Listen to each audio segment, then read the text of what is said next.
Ready start.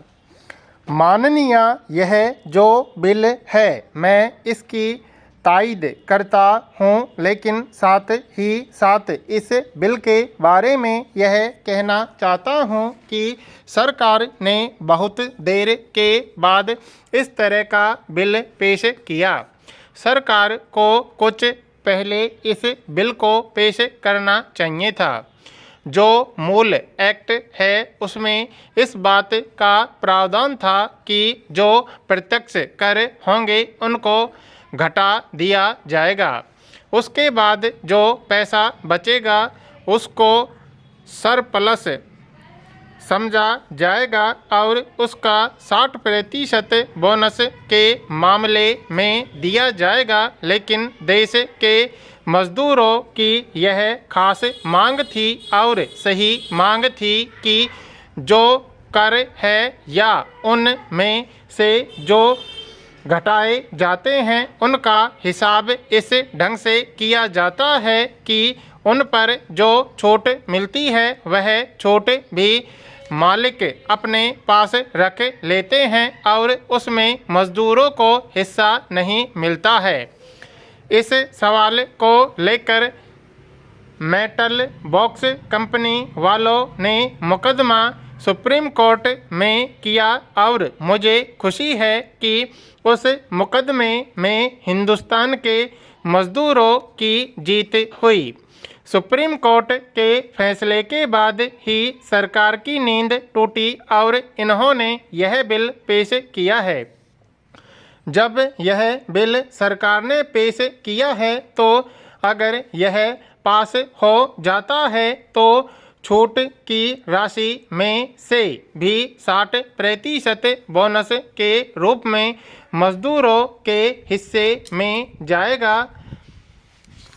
मैं कहना चाहता हूँ कि यह 60% का प्रावधान बहुत ही कम है। इस प्रावधान को कुछ और बढ़ाना चाहिए क्योंकि बोनस जो दिया जाता है मैं माननीय भाई साहब की तरह यह नहीं मानता कि यह एक्स ग्रेसिया ग्रांट दिया जाता है। मजदूरों के प्रति दया करके दिया जाता है।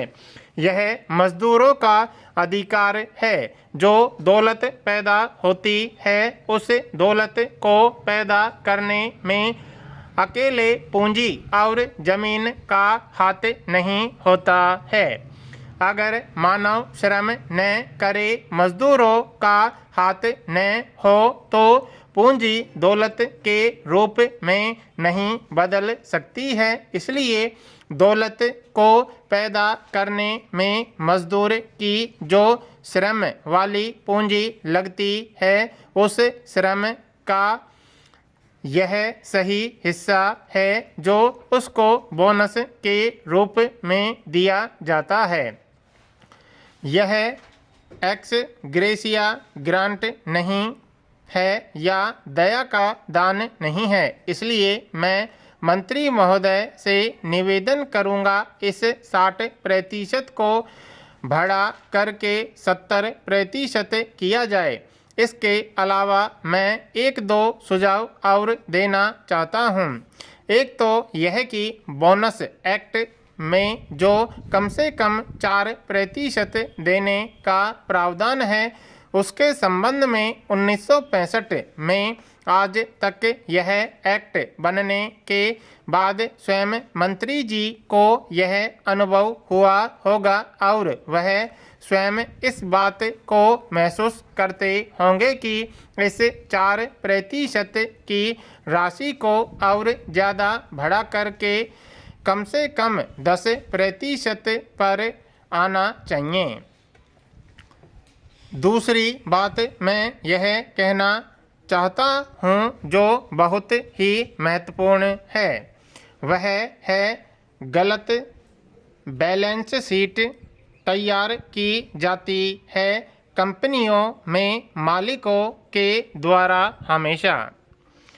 महोदय, मैं एक बात साफ कर देना चाहता हूँ। जब मैं यह बात कहता हूँ तो यह भ्रम पैदा हो सकता है कि क्या हम पूरी तरह से संपत्ति की समाप्ति की ओर जा रहे हैं या कम्युनिज्म की बात कर रहे हैं, जहाँ सारी संपत्ति राष्ट्र की होती है। मेरी ऐसी कोई मंशा नहीं है।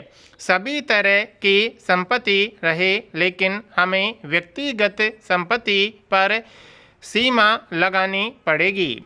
भूमि संपत्ति पर ही नहीं, शहरों की जमीन पर ही नहीं, सारी संपत्ति पर, चाहे वह कारखानों से पैदा हो या अन्य रोजगारों से, हमें सारी संपत्ति पर सीमा लगानी पड़ेगी कि इतने से अधिक एक आदमी संचय नहीं कर सकता। और जब हम यह चाहते हैं कि यह सीमा लाएंगे तो मूलभूत अधिकारों में से संपत्ति को हटाकर उसे नीति निर्देशक तत्वों में रख दीजिए और रोजगार के अधिकार को मूलभूत अधिकारों में ले आइए। मैं एक बात और कहना चाहता हूँ।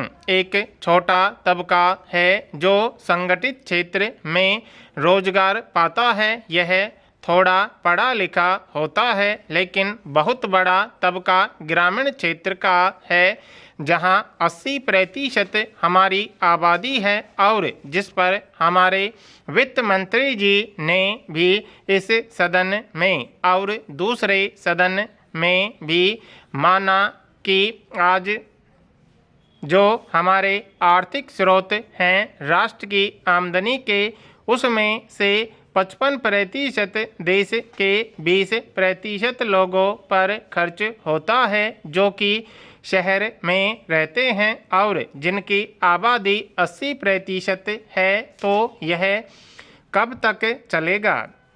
आज गांव का आदमी मैट्रिक पास करके शहर की तरफ भागता है। अगर बेरोजगारी मिटानी है तो गांव वालों में यह समझ पैदा करनी होगी कि उनमें शहर के प्रति जो लगाव है यह उनको छोड़ना चाहिए। वहां हमको बिजली की, पानी की सुविधा देनी होगी ताकि लोग वहीं रहें, तथा यहाँ जो योजना हम बनाते हैं उसमें हमें सोचना पड़ेगा कि हमारे देश की जितनी दौलत है जो हमारे पास है उसमें से कम उसका 2/3 भाग केवल खेती पर, सिंचाई पर, बिजली पर और गाँव की सड़कों पर खर्च किया जाए, ताकि गांव इस तरह के बने कि लोगों में शहरों में जाने की आकांक्षा जो है वह बलवती न रहे। गाँवों में बड़े उद्योग धंधे हम खोलें। जो उद्योग हमने लगाए हैं वे अपनी जगह पर ठीक हैं, लेकिन अब हमारा प्रयास होना चाहिए कि हम ग्रामीण उद्योगों में बढ़ोतरी करें, क्योंकि केवल खेती पर निर्भर रहकर आदमी स्वावलंबी नहीं हो सकता। आज जब खेती की पैदावार के भाव का सवाल आता है तो सदन में इस पर कई बार चर्चा भी हुई है और मैंने भी कहा है कि जो लागत आती है उस पर किसान की वह भी उसको वापस नहीं मिल पाती। आर्थिक समीक्षा में भी है कि हमने पिछले दिनों बहुत प्रयास किया और इस देश में जो भयंकर महंगाई थी, बड़ी भारी मुद्रास्फीति थी, काला बाजारी थी, उस सब पर अंकुश लगा है। उसको रोकने में हम सफल हुए हैं, लेकिन कुछ अंश तक।